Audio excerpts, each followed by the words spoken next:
देख पा रहे हैं किस प्रकार से नाव आ रहे हैं, लोगों को कितना डर लगता होगा। लोगों के द्वारा ये लगातार आवाज़ उठाने पर माननीय सांसद कठियार दुलालचंद गोस्वामी जी संज्ञान लेने के बाद इस पुल का जो सारा कागजी प्रक्रिया होता है वो सारा चीज़। हमारे साथ जदयू नेता अंजार आलम जी भी हैं। पानी जैसे सुना कि पानी आया है, वो देखने के लिए आ गए हमारे नेताजी। बताइए, यहाँ पुल की आवश्यकता है लेकिन यहाँ अब तक पुल नहीं मिला है, वही उसी के बारे में चर्चा करेंगे हम नेताजी से। क्या नेताजी, यहाँ लोग तो आरोप लगा रहे हैं कि यहाँ पे पुल की व्यवस्था होना चाहिए लेकिन अब तक पुल नहीं हुआ है। लोगों का कहना जायज़ है क्योंकि महानंदा यहाँ बगल में है जी। लीलजी धार बहुत पुराना धार है जी। हर साल यहाँ बाढ़ आता है जी। बाढ़ के चपेट में आने से लगभग आज़ाद हरिजन गाँव प्रभावित हो जाता है, आने जाने में काफ़ी परेशानी होती है।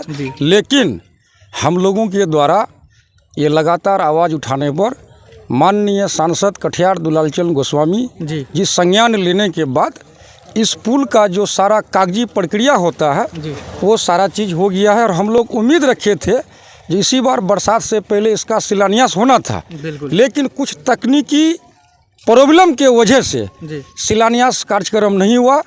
हम आशा ही नहीं बल्कि हमें पूरा यकीन है जो बरसात के बाद निश्चित रूप से माननीय सांसद दुलालचंद गोस्वामी जी के द्वारा यहाँ पर इस उच्च स्तरीय पुल का शिलान्यास किया जाएगा।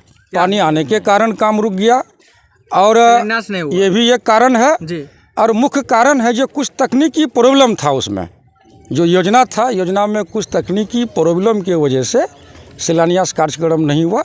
नहीं तो ये निश्चित रूप से इस बार हम लोग तैयारी में थे शिलान्यास करने का लीलजी धार उच्च स्तरीय पुल का, लेकिन उम्मीद ही नहीं बल्कि हमको यकीन है जो बरसात के बाद निश्चित रूप से यहाँ उच्च स्तरीय पुल का। अच्छा नेताजी, लोगों को तो काफ़ी परेशानी का सामना करना पड़ता है। देख पा रहे हैं किस प्रकार से नाव आ रहे हैं, लोगों को कितना डर लगता होगा।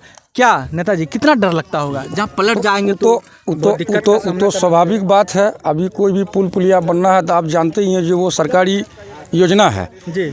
किसी व्यक्ति का निजी कोष नहीं है जो पैसा लगाए कहीं पर बना दिए। इसलिए हम पब्लिक से भी यहाँ के लोगों से भी हम आग्रह करेंगे जो धैर्य रखें, इस साल तकलीफ झेलें। बिल्कुल। आने वाला समय में बाढ़ बरसात के बाद निश्चित रूप से इस पर पुल निर्माण कार्य शुरू होगा।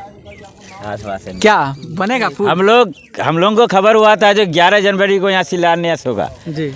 आज नेताजी से जो ललगद्दा से आए हुए अंजार साहब जो आए हैं वो हम लोगों को उसी तरीके से मैंने आश्वासन दिया जिस तरह से एक सांसद देते हैं, एक विधायक देते हैं, सेम उसी तरह से दिया। अब फिर आने वाला वक्त देखा जाएगा। हम लोग तो डूबते ही है, डूबते रहेंगे जिंदगी भर। अब 40 साल से तो डूबे हैं हम लोग। अपना उम्र के बारे में बता रहे हैं, 40 साल से यही देख रहे हैं, 40 साल से देखते हैं, यही देख रहे हैं हम लोग। लेकिन अब तक यहाँ पुल नहीं बना है। और इससे ज़्यादा क्या कहेंगे हम लोग, क्या मांगते हैं सरकार से। एक तो पुल हो जाने से 22 और कदवा का कनेक्शन टूट रहा है 4 महीना भर के। कितना दिक्कत करना पड़ता है आदमी इधर का आदमी उधर जाने में।